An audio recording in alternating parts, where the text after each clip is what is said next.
What is up, you guys? Welcome back to Me TV Reviews. I am your host, Mo, and tonight, you guys, we're going to be discussing Only Murders in the Building. That's right, y'all. This is season 4, episode 4, titled The Stunt Man. I hope you guys have had a wonderful weekend thus far, y'all. We only got one more day to relax, and then it's back to the hustle and the bustle, all right? So without further ado, let's go ahead, get into the synopsis real quick, and then we're going to get right into the episode. So the synopsis for this one is Charles, Oliver, and Mabel delve into the particular universe of stunt people. They encounter a suspect with an incredibly familiar face. All right, y'all, let's go ahead and get into it. So we start the episode off with someone talking about how actors are egomaniacs.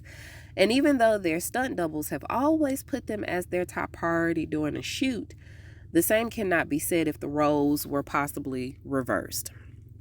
So Charles is dreaming of Sass, and he's following her through the woods to a place called Paradise. But as she turns around, you can see where she was fatally wounded. So he's going to be having this recurrent dream when he goes in and out of consciousness throughout the entire episode, y'all. And so later on that morning, because it's like 3 o'clock in the morning when he wakes up, he ends up calling the crew over because he's put together like this separate murder board for her, just in case they may have just gotten rid of her because she was getting too close to someone else's secret. And so Oliver keeps dozing off because apparently he's been up all night obsessing over whoever Loretta may be cozying up to out there in Hollywood. Y'all, he done been on his iPad and he's been on Instagram. Yes, he does have an Instagram, and he been checking out Loretta's Instagram, and he done found several pics of her with some man's arm around her. That's real nice and real muscular and real young. And this ain't her son's arm, okay? And so he's concerned that he's losing his paramour. What is he gonna do? So Mabel ends up spotting Vinny when she looks over, and he's playing with this Portuguese flag, y'all. Didn't they say that Dudenhoff was in Portugal? Anywho, she tells them that she's been iced out of the Westie cult since she started squatting in Dudenhoff's house. So she can't find out no further information from them. So Charles then mentions his dream about Sass, and they look up some bar named Concussions that's tailored basically to stunt men and women alike. And apparently she posted from there the day that she died. So it seems like they've got somewhere to go investigate, which is great. So Mabel asks Howard to come over to stay in the apartment until she gets back, just in case Dudenhoff comes back. And while he's doing that, he wants to discuss the animal podcast. Y'all remember that animal podcast that he told Mabel that he wanted to start. However, he needed her assistance with, just to try to figure out how the creativity should go with the content, right? And so she tells him that they'll work on that later on. She promises, but right now she got to go.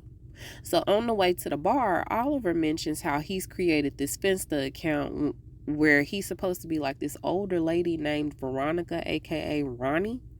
And he did all of this just so he could keep tabs on Loretta. Now clearly there's a breakdown in the trust, but he don't know what else to do besides try to use and pull the old Mrs. Doubtfire on Loretta to see if he can get some clues as to what's going on with her. So they head to the bar and try to bribe the bartender with $11 for some information that he is not willing to provide. Yeah, they're not wanted around there, y'all. Nobody likes them. And as a matter of fact, some of the doubles come up to confront them, calling Charles and them just the face. Okay, we are the real people here. Y'all are just the asses that are the face. They can't stand them. So then, as they're having this conversation with the stunt doubles, y'all, Mabel ends up spotting this woman walking in. Now, we find out later on, a little bit later, that her name is Dr. Maggie. But they spot this woman walking in. And as she's walking to the back, Mabel notices that when she opens up the door to the back, it's the same purple light that was on Sass's pig, right, that she took while she was there at Concussions. And so Mabel needs to find a way to get back there. But as she's saying it to the guys, y'all, Ben Glenroy gets pushed out of the double doors. And he falls to the ground. And so they look and they're like, Ben, You dead. And he was like, no, I'm not Ben. I'm supposed to be Ben, but no, he is dead. I'm his double.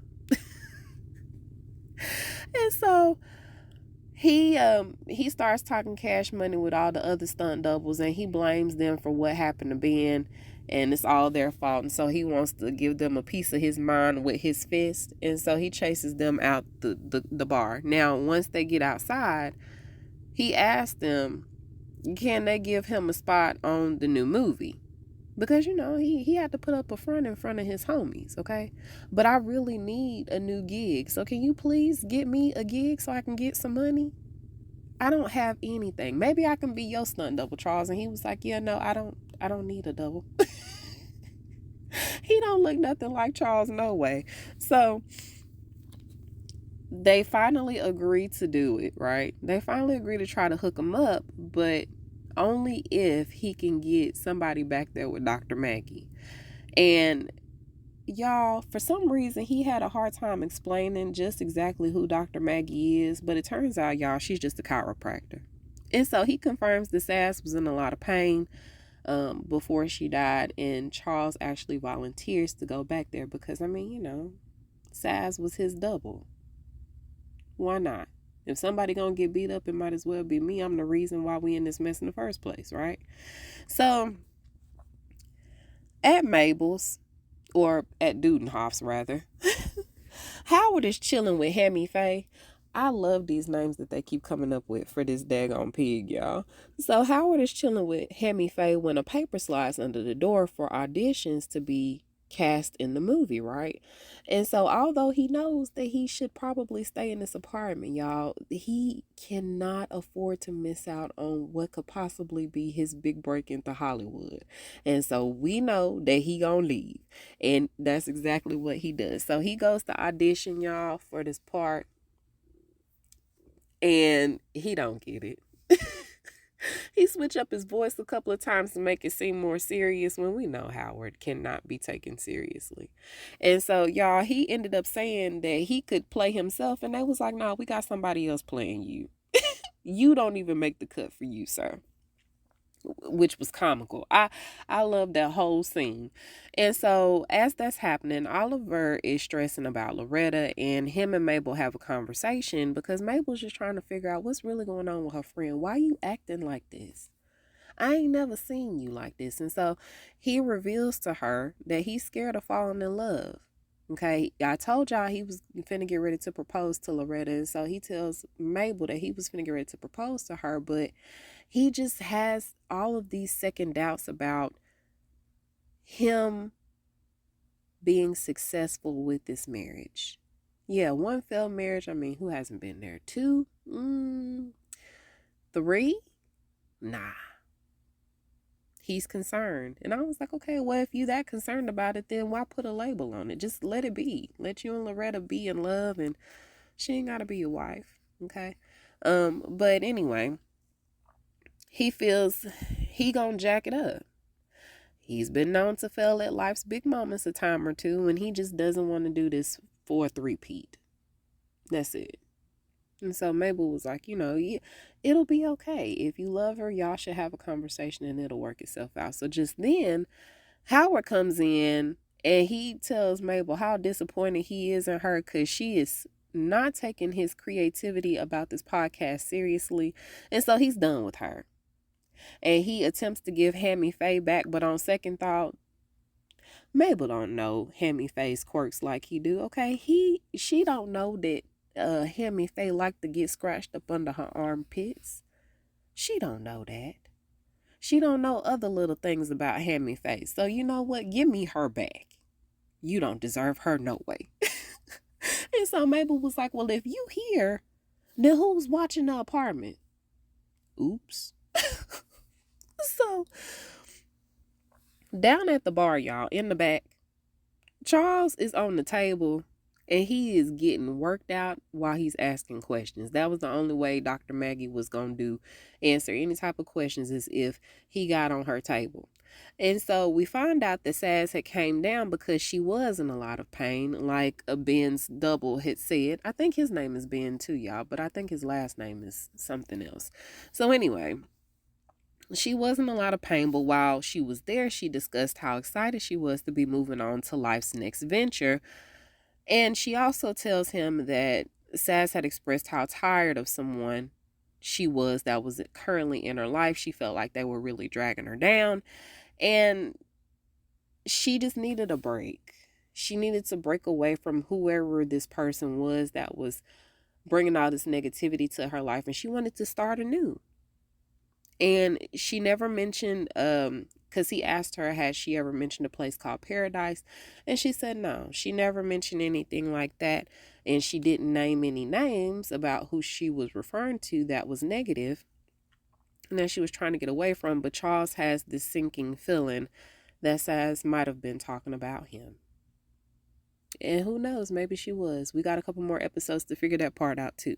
Side note, y'all, because she was working him out, she got on his back and she was like, you are really, really tight. Now, once I do what I need to do to untighten your back, you may or may not hop in and out of consciousness. Okay. You may go out for a few minutes. And he was like, oh, it's nothing to worry about, y'all. But when she cracked his back, she cracked his back. He went into a whole nother dimension. I was like, you better tip that lady for the good job that she did, Charles.